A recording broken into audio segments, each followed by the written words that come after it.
Hello, everybody, and welcome to another amazing episode. The heck? The heck? What? Live Good of Smoking night. Underground? We're back.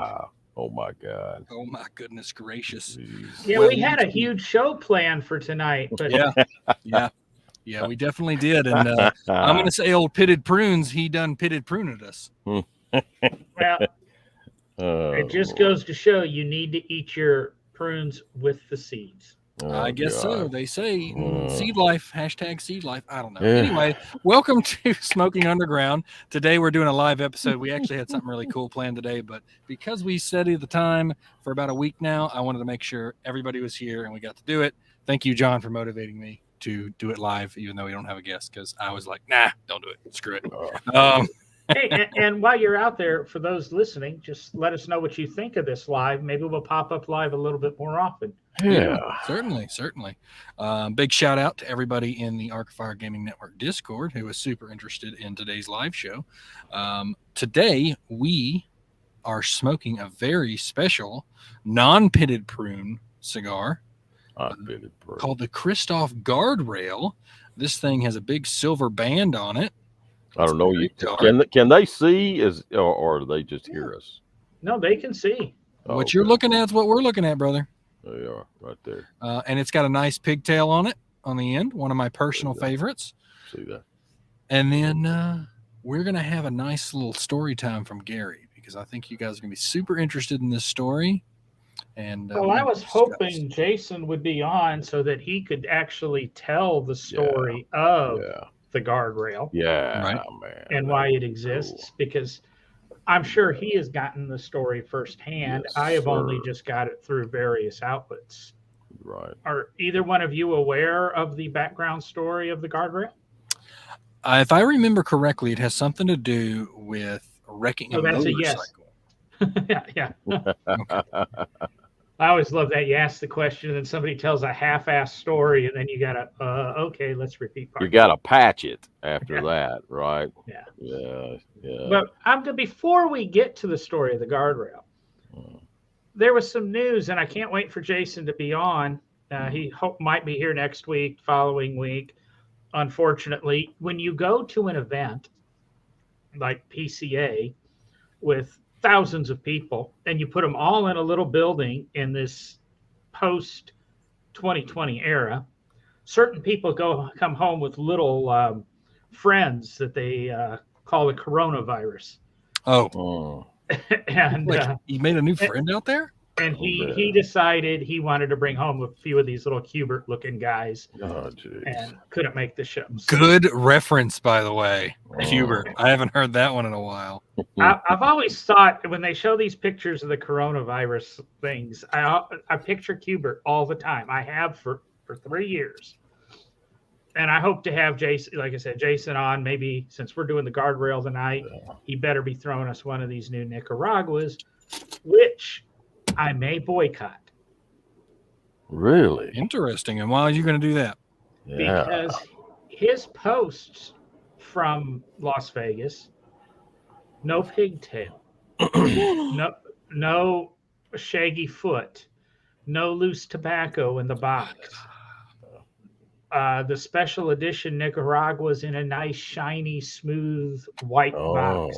Really? It loses all the romanticism that I get out of having a Kristoff. And Interesting. don't I don't think I've ever thought of a Kristoff like that, John, but I do like where your head's at. it's what do I want to say? It's like buying a Mercedes, but you bought the taxi cab version. Do you really want it? I love that. That's good. Yeah. All right. I mean, it's the exact opposite. They try to class up their cigar. No, I want the lower class. I want the nitty gritty. But it's like going to a Motley Crue concert and having to wear a tux and be seated at dining tables. Yeah. Motley For Crue those of Dinner you- Theater. For those of you in the gaming realm, it's like wanting to play Final Fantasy and choosing to play Lost Ark or Arcade because it's free to play. You're going to get an MMO, but it's free. So that's what upset me. So, Jason, ball's in your court. You need to come on and defend your cigar. Otherwise, I've been pushing to get you back in Cigars and More and Vitola. And if you guys classed up your cigar, I don't know.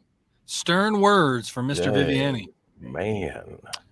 But to continue with what we're doing just a little bit, since we are Kristoff, Gary, I need to light this thing up. So I need you to tell us about the Kristoff Guardrail. The Kristoff Guardrail. It's got an extensive story because of the Guardrail. Normally in the cigar industry, you're gonna have some type of an icon go on in order to name the cigar. And in this particular case, Glenn Case, which is which I've met more than a couple of times, and great dude of Kristoff Cigars, very meticulous in his cigar line as well. Famous for his shaggy foot, or I'm sorry, not shaggy foot, but covered foot and the pigtail. So the Kristoff line is multiple blends. But in this particular case, this goes back to around about 2019, 2020, somewhere along that area right there. Glenn was actually in Oklahoma and had a motorcycle wreck. Okay, so when he did that, of course, he hit a guardrail and actually messed him up pretty bad. As I was listening to the rep describe it, he said at the PCA show itself, he said that they were very scared that Glenn was not going to make it. And as a matter of fact, he literally spent not only 8 days in the hospital, but he also spent time in a wheelchair after that, and with extensive physical therapy going on to that. So it was a very handy time, and of course, Glenn decided to commemorate that through the cigar itself, calling the Guardrail. Right. It is a very extensive. Also, this is a one-of-a-kind type blend made with a one-of-a-kind type tobacco. Okay, so your external is going to be Brazilian, which I'm a big fan of. I love Brazilian stuff. You like to get Brazilians too, from what I do. From what I understand, it's because I'm heavily sedated when I do it. But so are the people doing it. Yes, they are. Ironically, when I was listening to the Cigar Authority this weekend, very similar conversations. Yeah, God, I can't. Yeah, I can see. Yeah, okay. Well, we'll stop there. Jonathan was talking about what him and his girlfriend have been into lately. Oh, God. And they also mentioned that there is now a new Nair for men. So the binder for this cigar is a Dominican Republic. Yeah, so the external, we got to wrap. It was on the #1 cigar podcast, this conversation. I figured it was relevant to ours. Yeah, true that. So the wrapper is Brazilian, of course, the binder Dominican Republic, and the filler Dominican, and get ready, Zimbabwe. The Zimbabwe tobacco is a strong tobacco. It's not it's more of a fuller body tobacco, almost like a Lajero, if you will, in a sense of, we'll just say on the Dominican side. But it is smokier. So you'll have a little bit more of a smoke coming off the cigar itself with that particular tobacco on the inside. John, what's the price point of this right here? Do you have any? I don't have it written. Well, actually, I do have it written down in front of me. I figured you did. Unless you and your meticulous self. I was sharing my desk with my girlfriend here, and okay. There we go. There you go. Let's see here. I'm gonna guess. Sorry, people. I forgot I have a camera. 10, something like that. Kristoff Guardrail. We're smoking the Robusto. Are we? Wow. That Robusto is like the size of a Toro? Sure is. Right. It sure is. Heck, and then they do offer it in a 660 also. Okay. And $9.79. Okay. Yeah. They got $9.79. So that's pretty good for us because the estimated retail price for all these right here over $10. So, yeah. So you got. Well, it's $9.79, and it doesn't discount at Cigars and More. Sometimes when you buy, when I did the receipt here, we bought our 10 plus cigars. Normally get 5% off. Actually, we might have 20 cigars on here. And that one didn't discount. There are certain cigars at Cigars and More that are exempt from discount and points. Okay. Yeah, so we got 3 sizes on this right here. The Robusto Churchill Matador. The Matador normally a thicker type ring gauge, somewhere close to about a 60 ring gauge, is about 6. Yeah, so we're going to do the Robusto, which is 5.5 by 54. The Toro in this size is 7 by 50. Right. So it's almost like a Churchill, if you will. So it's actually a Churchill, but they hadn't got a Toro, so your Robusto is like a Toro. That's what I meant to say. Sorry about that. Gary, get the lighting up. I Do it, know. brother. I'm Let's already do in it. Hey, Devin, if you will, your input on the band. You beat me. I was literally thinking, I got to start talking. He's got a light. I got to get him in this. Please. The Guardrail, this beautiful band right here. It's got a matte black. It's got kind of a rustic, kind of aged silver, but it is still metallic. And then the name is in the matte, and it's sealed in the back. It's pretty standard. I would say it fits a good biker feel to it really well. Not to mention it being, in the Maduro look and tone and everything like that. The pigtail on mine didn't spin off very well. So I'm not a fan of the good pigtail that doesn't pop off very well. So I had to do a little bit of extra surgery to it. Very good. But overall, the original taste of this thing pulling is dark and deep. And I chose a libation to kind of complement it. It's something a little lighter hearted.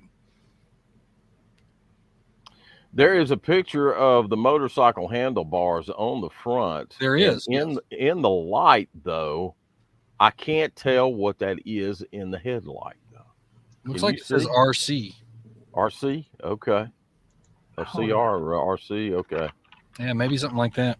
Okay. All right. I have the image here on my computer in front of me. Pull it up. Let's see it. Trying to.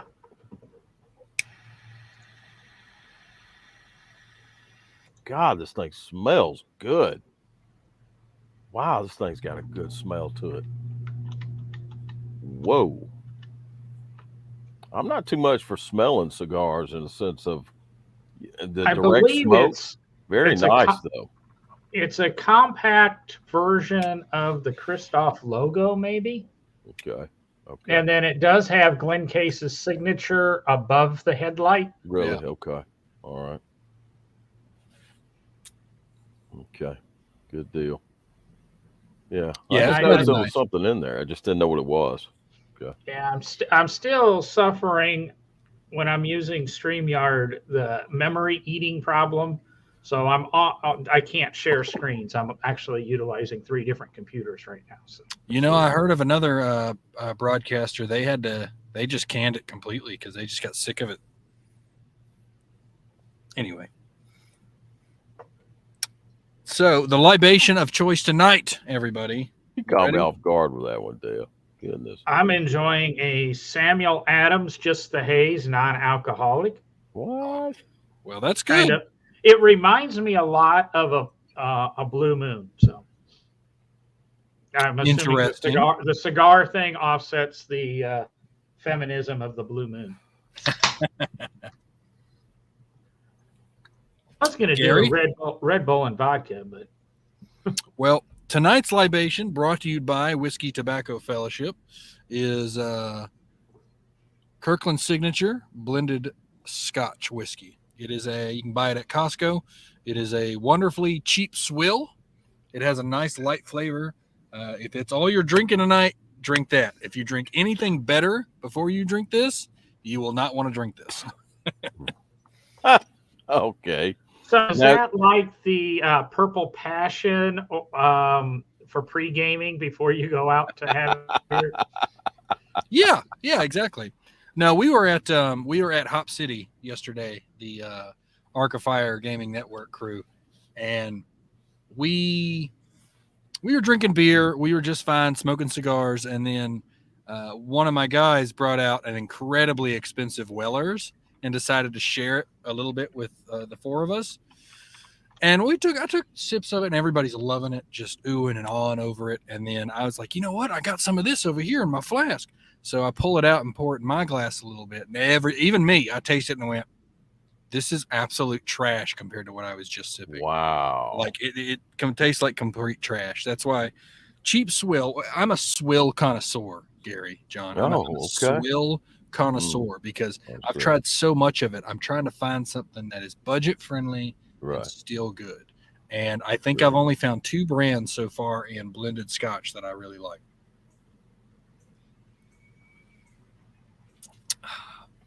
Now, in that particular, is that a bourbon or a whiskey? It's a blended Scotch. You said blended Scotch too. Yeah.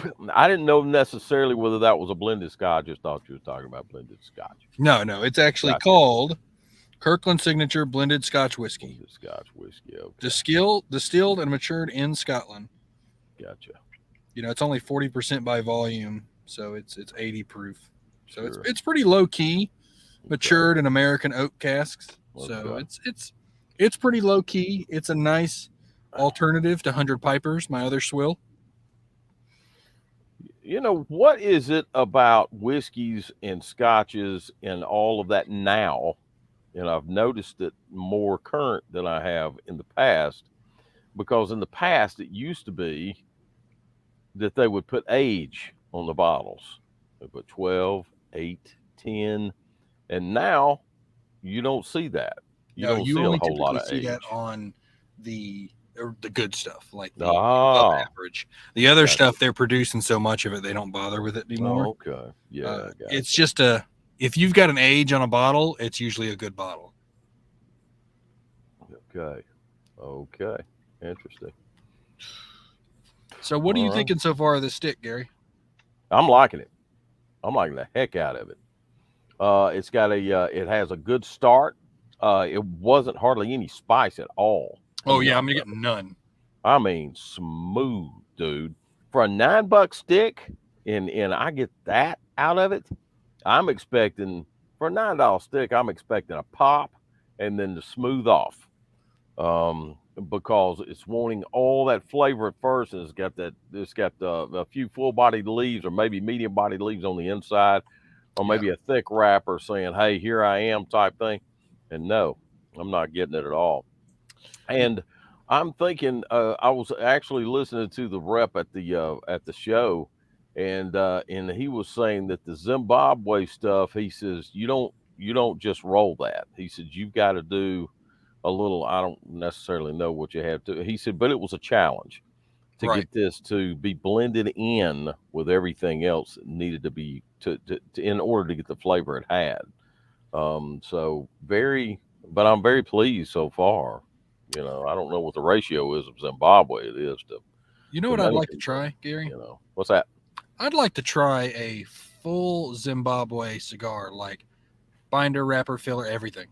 Yeah. Just to know exactly what the tobacco tastes like. This is Zimbabwe cigar, 100% through and through. Right. Because you were talking about being pipe-esque or, using kind of pipe tobacco. Okay. And I can taste it because pipe tobacco's got that kind of, not really sweet in the dark range, but it's got that dark and then mellows out. And the way you really get the flavor to punch you in the face is you got to do multiple puffs at one time. Because I was doing that while you were talking. I went, I'm just not getting a lot of, there it is. One of those kind of things. Yeah. Almost hit you on the back end, doesn't it? Mm-hmm. Yeah. So, but yeah, so far, good burn. I like the burn. Ash is it is a little dark, but at the same time, I think the draw is good. Yeah. And I did just like you did. And I'm not sure about John. John, have you smoked this yet? You got this? You smoked it earlier? Smoked that? No, I've smoked about 10, 15 of them. Dang. You like it that much? I like cigars. I like it's a little bit different. Or excuse me, I like Kristoff cigars. Okay. That's better. Of course, I like cigars. I was like, we know you like cigars. Yeah. John hates I cigars, but really he's doing the wanted to try podcast. this when I first heard about it a year ago, and when it came in, I had to get one of the first, and it was good. And I've enjoyed a few of them. I don't know if it's really 10 or 15, but Wow. I've smoked quite a few of them. Sure. It and that new Esteban Herrera, the Devil's Hand, two best cigars I think that were released within the last 6-8 months that I've had. See, funny is I didn't think of you to put this in a top one for you. I really didn't. For some reason, I just didn't think this was. I don't know if I would say it's a top one for me, but we have a limited selection of Kristoffs, really. The Woodlawn 685. Oh, yes. That's just a little too much money to smoke all the time. Right. Woo. That's a goodie. It's a great cigar. Sure is. And the Maduro is my favorite, and we don't have the Maduro. The Sumatra is a good fallback. We do have the Maduros in these like petite Robusto or petite Coronas, which are really nice when it's getting to be about 4:45, 5 o'clock on a Sunday, and I'm closing at 6. I'll grab one of those maybe. But I just think of what's available in our present Kristoff selection at Cigars More 280. The Guardrail is just a good fallback. I would agree there. I would say the Devil's Hand from Esteban's better. But really. If you guys have that at Mountain Brook, give that one a try. If you like the Esteban Herrera stuff. Yeah, we're not that fancy there. Yeah. Well, I don't know. I remember talking to the Esteban rep a couple of years ago. It might have actually been during COVID. And no, it couldn't have been during COVID because I was doing inventory. I was doing inventory over in Trustville. And he was there and he was complaining that we don't move a lot of Estebans. Yeah. And I kind of said something and he agreed with me because our placement for Esteban Herrera is on the floor. And it's just a horrible position to be in. Right. And I do support, and I've said for years, and I've even talked to Jason. I talked to Jason about it years ago, and he kind of agreed with me that we definitely should charge a little bit for shelf placement, kind of like the grocery stores do. Agreed. But also talking to Jonathan Nelson, he goes, no, we won't do that. Right. Very simple. Jason's Kristoffs get eye level, positioning because he's given us money for shelf spacing. Yeah. Oliva all of a sudden moves to the floor. Right. Correct. Money talks. And cigars on the floor walk. That's right. Yeah. No, they don't. They just kind of ferment. Sit there. They do. Just sort of sit there, right? Yeah, that's it. They regrow into leaves back into the ground. Yeah. There you go. There you are. I also, FYI, this today's episode is brought to you by Vitola Fine Cigars. Yes, it is. SmokingUnderground.com. Ding, ding. Ding, da, da, which go to leads VitolaFineCigars.com. You can place your order for cigars. That is a real-time inventory of Cigars and More 280, ironically. And orders more than $50, shipped to you free. So I suggest to even, got a lot of people that come in. Oh, I drove an hour here. I'm in Coleman, or I'm in. They're not that far from the shop. Jeez, why do you make this special trip? And because you're not coming in enjoying the lounge, you're coming in and picking up cigars. Maybe you do like the shop, but you can just go ahead and order 5 cigars and save yourself the gas money. That way, get 6 cigars in. Well, there's probably a reason for that, John. I know there's a reason for that. Yeah. But sometimes they're bringing that reason with them. Yeah. Usually they're dropping them off at the summit so they can shop. Right. Right. Yeah. And sometimes they just leave. John says, keep the ad read short. Yeah. There you go. There you are. So the subject we wanted to get into, besides how great this cigar is, and I think, John, this is going to grow on me. And you know how you told me to do the Purple People Eater with the shirkin? I feel like I want to try this with the shirkin. I know it's hard to do with the pigtail. Oh, good call. But I'd like to try to find a way to do that. That would be a tough cigar, even without the pigtail, because you can carefully pop that pigtail off and end up with a kind of a roundish end. Yeah. Maybe it'd be a shirkin with a slight punch in the middle. Right.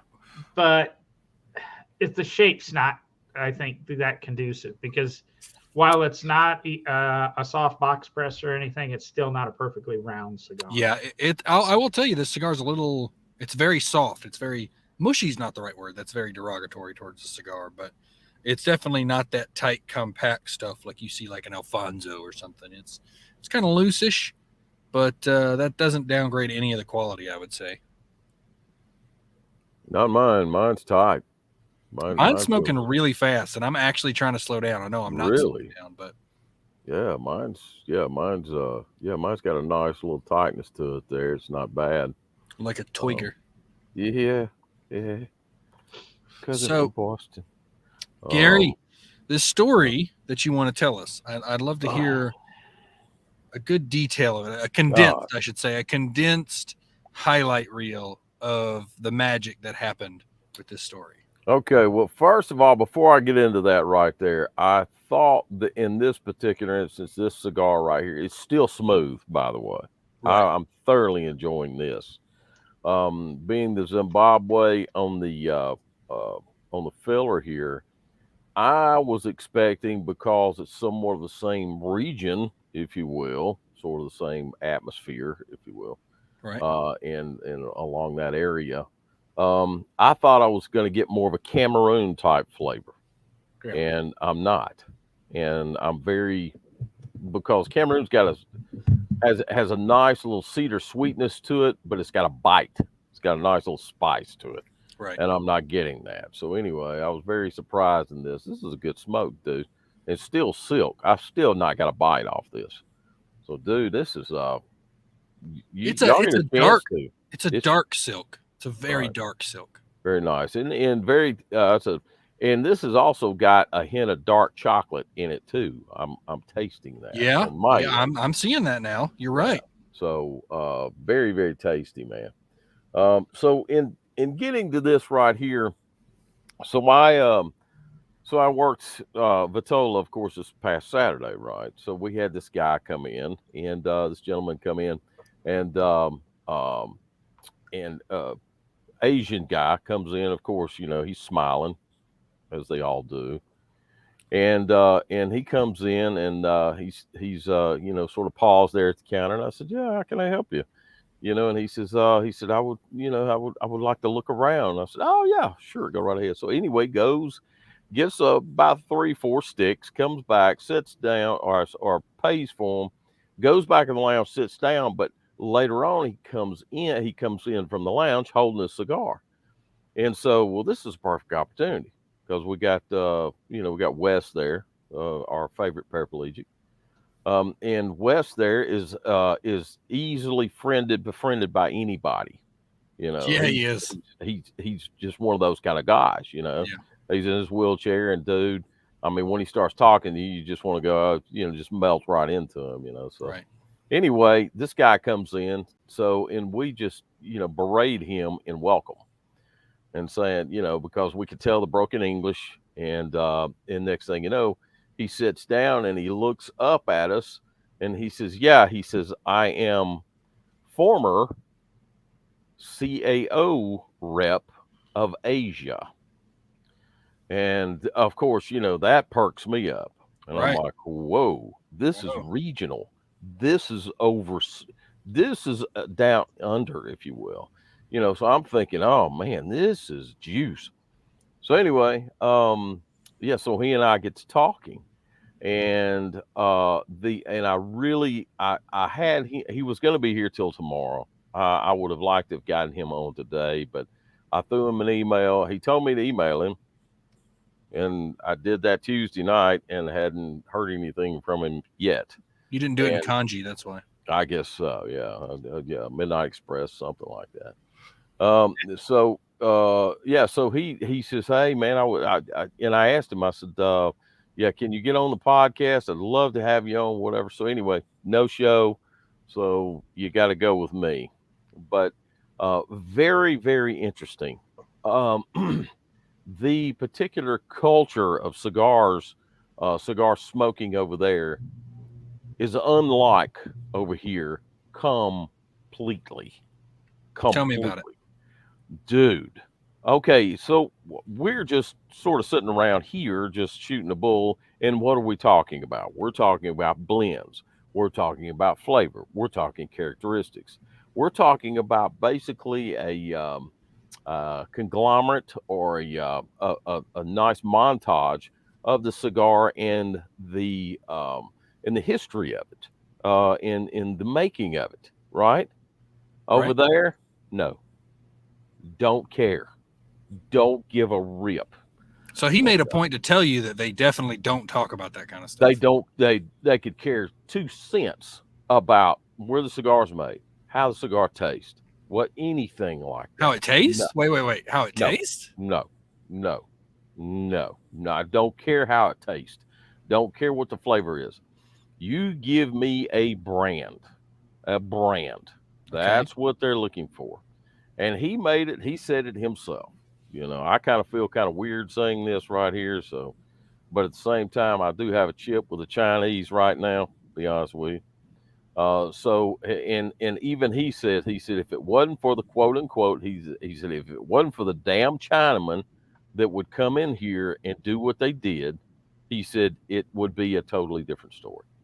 And Wow. what it is he says you've got all these China businessmen, and he said they come in, and he says you're looking at the non-Cuban, I'm sorry, the non uh, uh, the non-Cuban, if you will, all of that is secondary.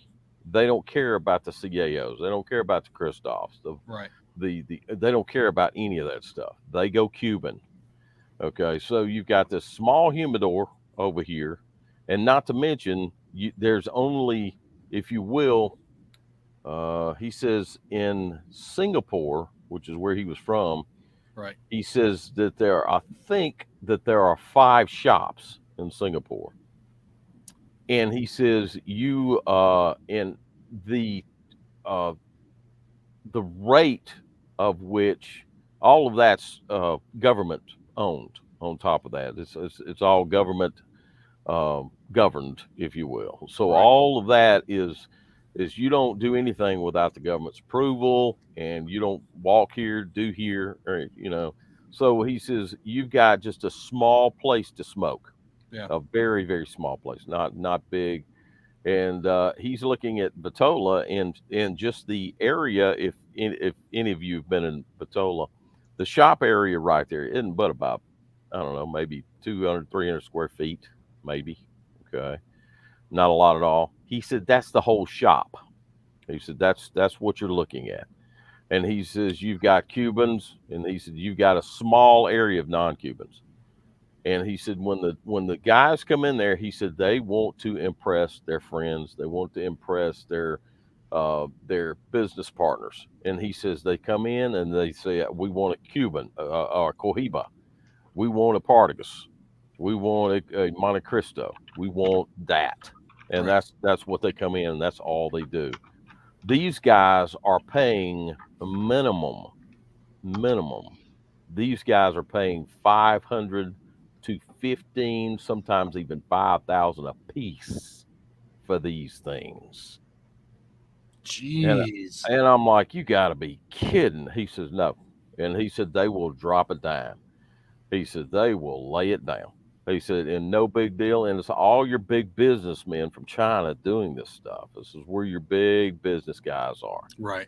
And he says they're all treating this thing, and they want to impress, and they want to upstage one another as they go. And he says as you upstage, the more you go, the more you are. um, he let me see he had a picture of a cigar factory in that area over there that was the king pretty much of that area right there, 5 stories tall, five Jeez. story cigar shop. Okay, and I mean it was a very small area, but it went up, and I mean it's just quite amazing on the type of lifestyle that they did. I can't do it justice about what he was talking about over there. It's just it's mind blowing the kind of stuff that happens over there as far as the government goes, and trying to go through the hoops of trying to open any of that stuff up over there. In the you could say the particular area of a cigar shop over there would be equivalent to one cigar shop in Atlanta. And so that's what you're looking at as far as the equivalency goes. Amazing. Again, this is I can't do it justice, and I can't remember everything that he said, but the particular culture over there is all this. You don't go in any cigar shop dressed like we are now. Right. No shorts. You don't have a collared shirt on. You're going to have a tie. You're going to have a suit. You're going to and all of that. And you don't eat and smoke cigars. You don't do that. You go to a separate place to do what you do. There. Do they even smoke inside the place? They do, but it's very, very, very few. He said there's probably 4 places in that whole area, that state over there, that you can smoke, and that's it. And he That's says, terrible. Yeah, it's awful. It's awful. Very governed, and yeah, they don't like any of that. It's all political. So Right. it's not what you know, it's who you know. In order to get stuff done. And it's if you're going to open one of these things up, you better know somebody and pay them off to get it done. Yeah, no wonder they have to charge so much for cigars. Yeah, it's nuts. It's crazy. I just wish he could. I wish he could have come on here, man, and Well, just told us. Your mouth would just. A Well, message maybe to China. maybe we can track him down. I mean, this is the internet. If we can get him on StreamYard here, it doesn't matter. We don't have to worry about international calling. He just has to worry about the Chinese government. Well, Yeah. To my brothers and sisters of the leaf in China, you need to come to America and enjoy a stick with us. Yeah. You can just sit back and enjoy, get a good price, have a good drink, have a good conversation. No judgment. Well, what Gary was saying about pricing is something I've alluded to every now and then on here, especially in relation I can't think of what I want to use, but with Cuban cigars. So I did a quick look up here. About a year ago, Half Wheel did an article comparing prices in Spain, right, on Cuban cigars. Yeah. So this is mid 2022 to about a year to 2 years prior. So 2020, maybe even going back to 2018. Cohiba Escondidos. Yeah, Escondidos. Yeah. Yes. Previously 43 euros, 44 euros. Now a year ago they were 96 euros. Cohiba Lanceros, previously 35 euros, now 71 euros. right. The Sigilo 2, previously 17.4 euros, now 37 euros. You get into the Biheki version of the Cohibas, the BHK 52, previously 55 euros, now 118 euros. The 56, previously 69.5 euros, now 166 euros. And keep in mind, I can't think, is the euro roughly $1.50 now? I think so, something like that. It's between $1.30 and $1.45, I think. I don't make that much, so and then they got into some of the most popular, the Trinidad Colección Habanos Casadilla. I'm sorry with my Spanish. I didn't ever. Casadilla. 300% increase, 75 euro to 300 euro. Good. Jeez. Cohiba Robusto Reservas, 233% increase, 75 euros to 250 euros. And this is Cuban cigars. So if what I mentioned in the last episode that just came out, that we're now allowed through a certain company, etc. You can buy an brand new American car in Cuba. You have to jump through hoops, which to me means we're slowly opening up. So all of a sudden, Cuban cigars are going to land in America. They're already massive demand for them with the Chinese. Yeah, yeah. Now all of a sudden you open it up to Americans. It doesn't matter. None of us are going to be able to afford a Cuban. You know, even if they do come. The Monte Cristo on Helios Churchill's up 57, almost 58% from 19 euro to 30 euro. So now about the least expensive thing you're going to deal with here is still 50 or 60 bucks a cigar. And we've had commenters say that, you know, they balk at $10 or more for a cigar. That's kind of getting into the Cuban cigar prices coming to America, but it is because of the Chinese. And I'm kind of with Gary. I'm actually working a business proposal for a kind of a men's high-end gift shop with zero Chinese content. Nothing will come from China. And that's a lot harder to do than you believe. Yeah, I bet it is. Now I just ran across some stats over here fixing to blow your freaking mind. Okay, so in the U.S. market back in 2020, the Cuban cigar sales of the U.S. market back in 2020 topped 531 million, right? So that's okay, and of course they're illegal here, so you can't get them, right? Well, in China, in 2020, the Chinese Habanos SA, the China sales back in 2020. Are you ready? Okay.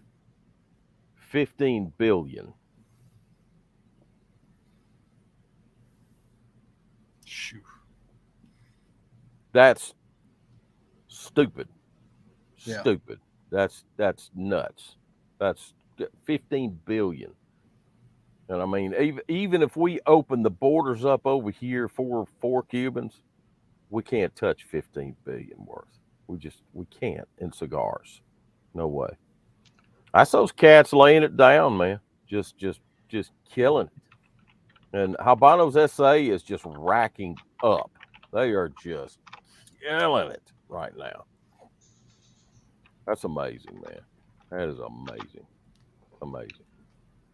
So anyway, Kyle in the comments does say, do you like Cubans? Can you actually tell the difference? I've went on record multiple times in the past. I'm not impressed with Cubans. I don't seek them out, matter of fact. And a lot of times when people give me Cubans, I will keep them and give them away. Yeah. Interesting. They just don't impress me. I've never been that big on them. I believe part of it is everything from Cuban is a Cuban Puro, and there's just not exciting flavors, or the flavors aren't as exciting as what we can get from the manufacturers that are available to us.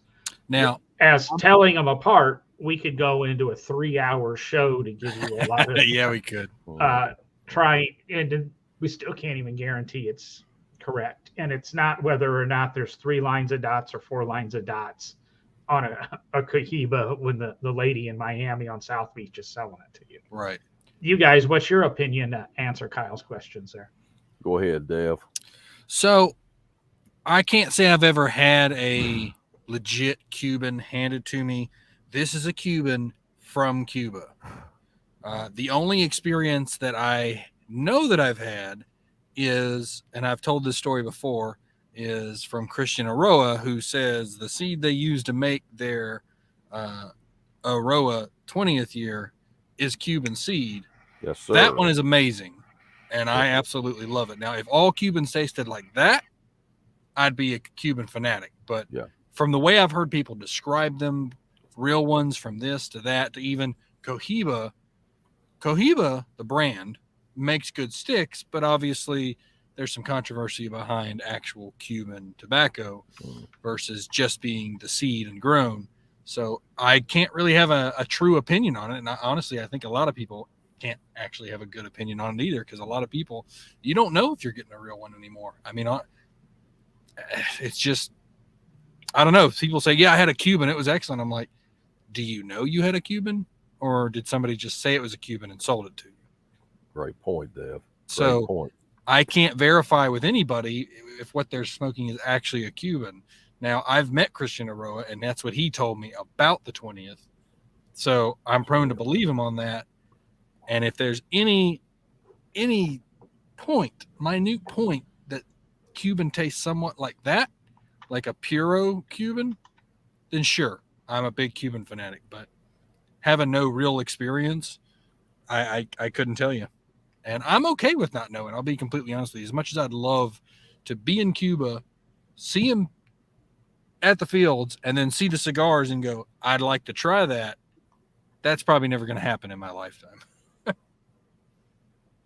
Well, first of all, just to get this out of the way right there, if you ever want to go to Cuba, you let me know. Okay. If you ever want to go, let me know. I got your hookup. Okay. Good to know. So, and you're in your prime too, because you're single, you know, and you can go over there and experience a very, anyway, lively time, if you will. Wow. Yeah. Wow, this show just churned to a whole different tone. Yes, you will. And if you come up missing, nobody's gonna notice. Yeah. Oh, yeah. No, you won't John for the stab, the final stab and turn. Yeah, you won't come up missing, but you might be working in a field somewhere. But when it comes to Cubans, Kyle, I ride the fence a lot, because there was a time where I didn't care for Cubans a whole lot. I just didn't. And the main reason was the aura around it, you know, the reputation. Oh, I'm Cuban, and you know, I've got a Cuban, I'm smoking a Cuban, all that kind of crap, you know. Yeah. And to sort of go along John's sort of take a book out of John here. There is I'm going to divert just to give you somewhat of a contrast. Okay. So we got a doctor that comes in. I had a doctor that comes in 280. He used to pull his Porsche Carrera racing right in front of the door.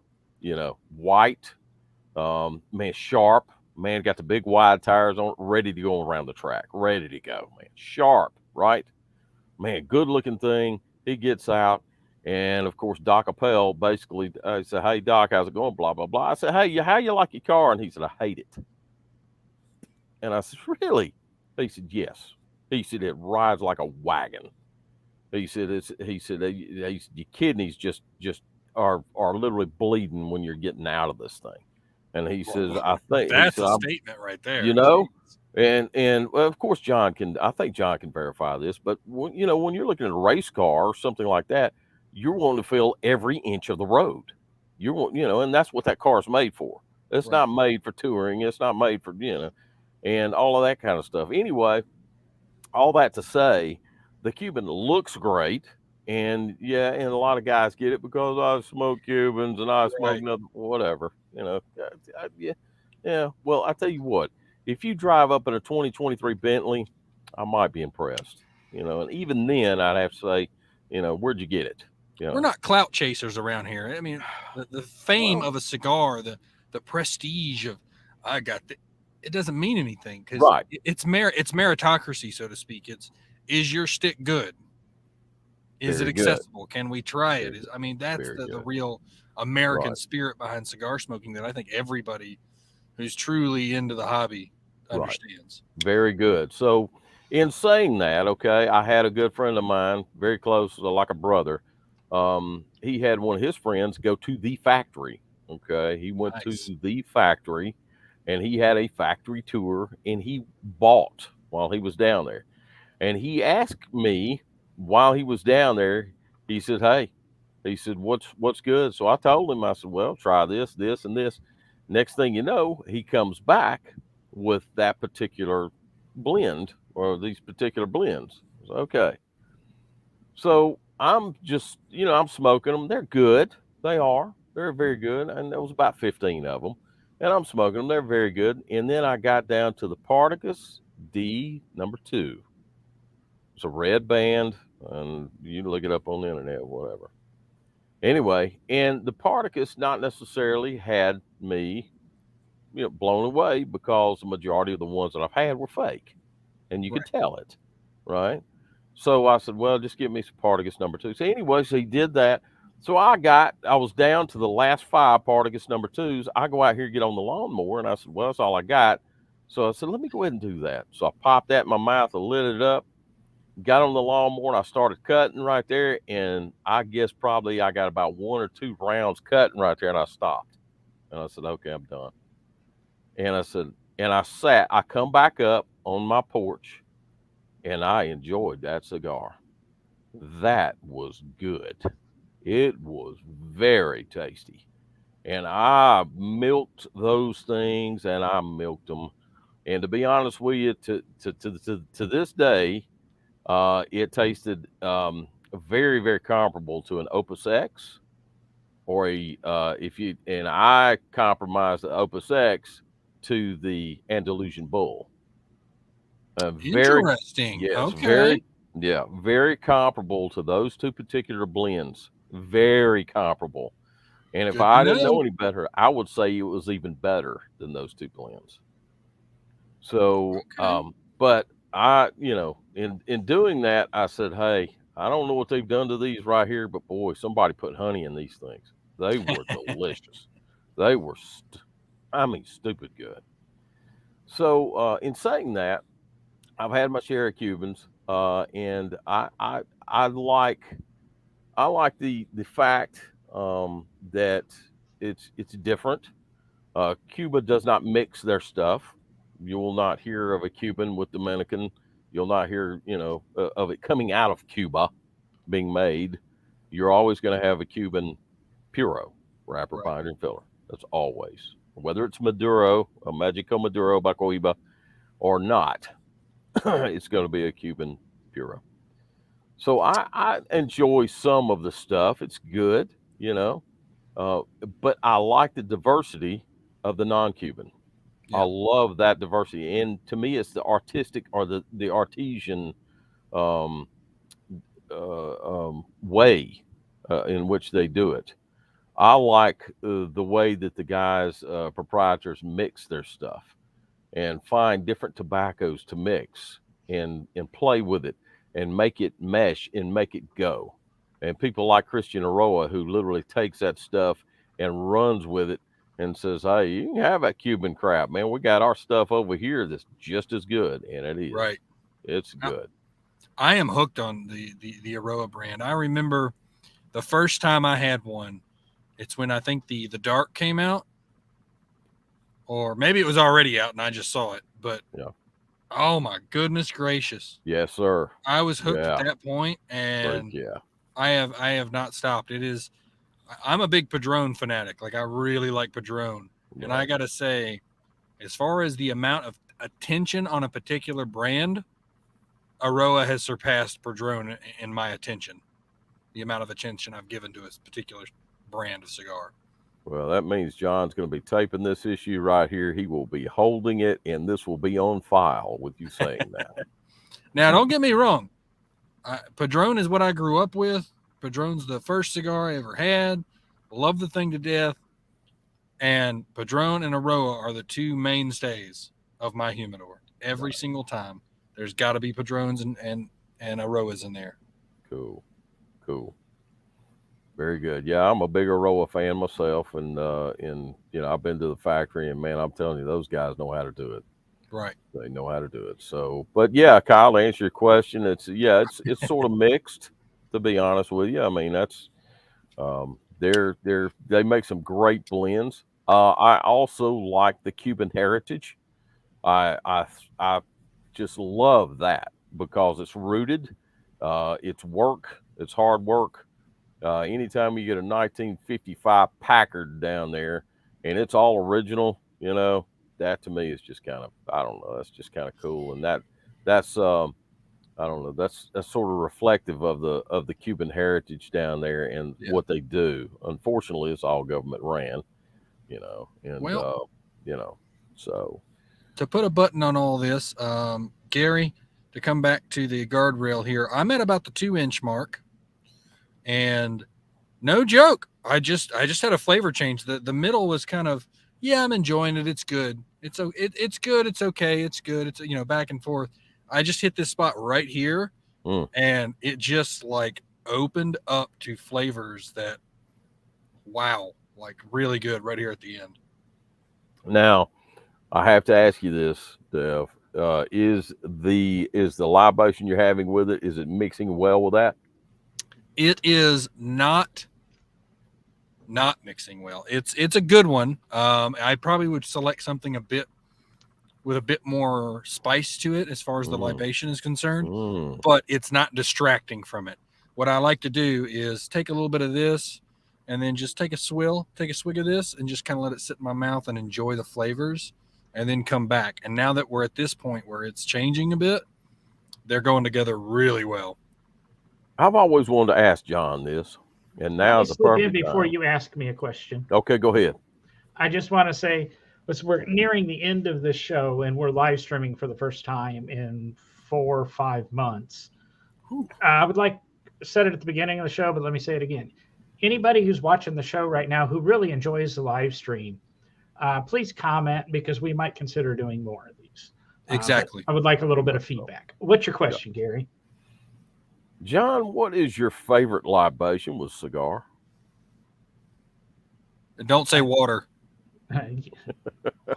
Water is my least favorite libation on the planet.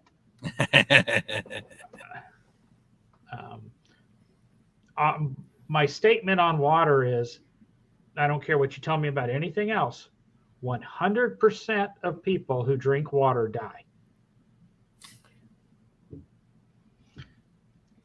But Gary, I have Good to blame Lord. you.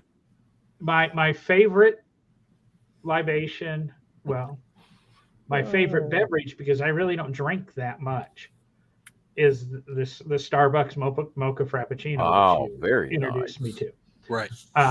There's and it's got to be the bottled. Occasionally I used to bring you one from Starbucks. Yes, totally different experience. It's God got to be bless the you. little bottled pre-made stuff. Come on. I don't drink that much, and I do find myself when I drink scotches and whiskeys and vodkas and tequilas, and I'm almost fighting myself to drink them to go alongside, while I'm having the cigar or anything. So it's almost a distraction from the cigar. I do enjoy these hard Mountain Dews that I pick up when I'm doing audits in Tennessee. But that's no different really than drinking a Mountain Dew with a cigar. And technically, to me, a Mountain Dew doesn't add anything to the cigar. Right. So something that adds and complements a cigar is your fault, Gary, is the Starbucks mocha frappuccinos. Right. Yeah, and we will be doing in the future. I've been getting up a list from friends and myself and everybody about pairings. And we're going to try to do a whole episode on pairings and like legit, Maduro with this and, sun-grown with that and the alternatives. And then, we plan on doing something pretty elaborate with it. But we're just collecting data. So if you've got recommendations, if you've got that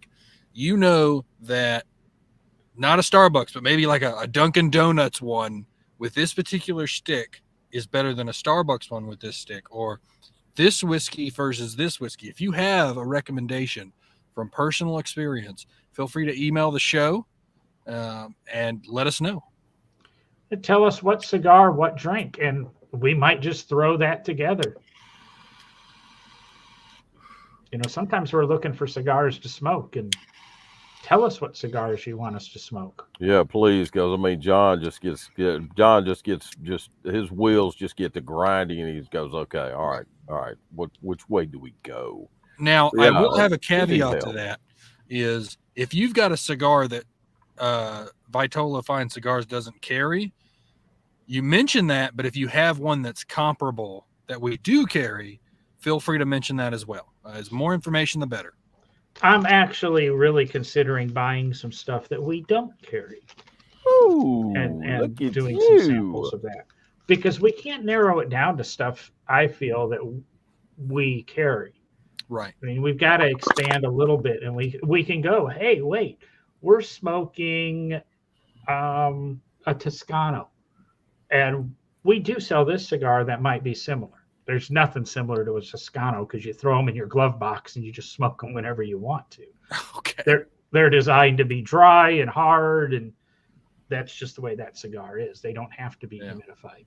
But right. That's just the first one that popped in mind that we don't carry, and it's on my list of potential ones to buy for us to smoke and, give you some comments on. You said The Casano, one night stand. right? You Pardon? said Casano, didn't you, John? I said Toscano, yeah. Oh, Toscano. Okay, I thought you said Cusano. I'm sorry. No. I've actually had one that a customer brought in and gave me one called the One Night Stand, which was remarkably good and went really well with rye whiskey. Really well with rye whiskey. Yeah, but you're not supposed to let people smoke in the shop cigars that they haven't been purchased at the shop. I knew that was coming. I knew that was coming. Dang it. Oh, what have I told you about having a one-night stand in a cigar shop? Man, come on, man. Come on. You don't like it? Fire me. As long as you know where the cameras are, I don't care if you have a one-night stand. Oh, there we go. That's what I was trying to get across to you. My gosh. That's good. That's good. Well, we appreciate everybody. Thank you, John. Thank you, Gary. Yes, and y'all as well. Thank you, Mr. Pitted Prunes. I hope you feel better soon, and we'll definitely connect again. Remember, smokingunderground.com, Vitola Fine Cigars. And remember, if you like what you hear, what you see, please drop us a comment, even post-show. Go on to the podcast, wherever you get podcasts, Smoking Underground, and subscribe. Share it with somebody. And remember, enjoy it. I mean, don't go super cheap. Don't go expensive. Go what you like. Smoke what you love. Right on. Life is short. Do it, baby. Smoke moss. Smoke moss. Thank you, everybody. We'll be talking to you later, and tell a friend about this. This will actually drop audio probably tomorrow morning, if not by Saturday morning. Sweet. There you go. Thanks, everybody. Have a good night. Y'all too.